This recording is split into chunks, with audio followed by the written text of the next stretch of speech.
మీ ఉడత ఊపులకు తొండ బెదిరింపులకు భయపడేవాడు లేడు.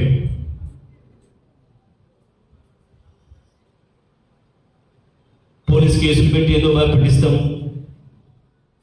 తొండ భయపెట్టించి ఏడదాకా పోతుంది, ఏనుగు దాకా పోతుంది, తప్పించుకుంటుంది, ఎంత దూరం పోతుంది.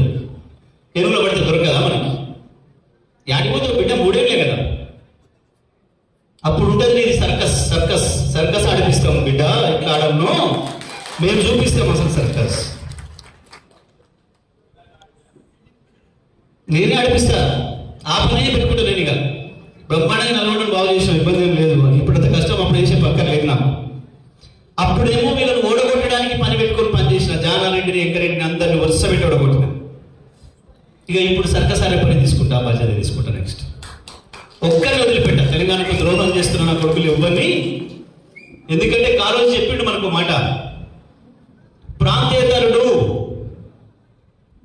అవతలి వాడు వచ్చి మిమ్మల్ని దోపిడీ చేస్తే మనని ఆ అంచుల వరకు పారదోలండి, మనని మన ఊరి బయట వరకు పారదోలండి.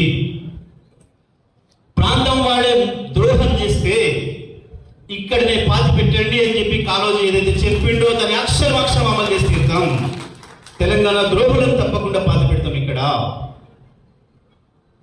బనకచర్ల విషయంలో, కృష్ణా గోదావరి నదుల విషయంలో మీరు చేస్తున్న ద్రోహం ఏదైతే ఉందో తప్పకుండా ప్రజల్లో ఎండగడతాం. ఇంటింటికి మీ దొంగతనాన్ని బయట పెడతాం.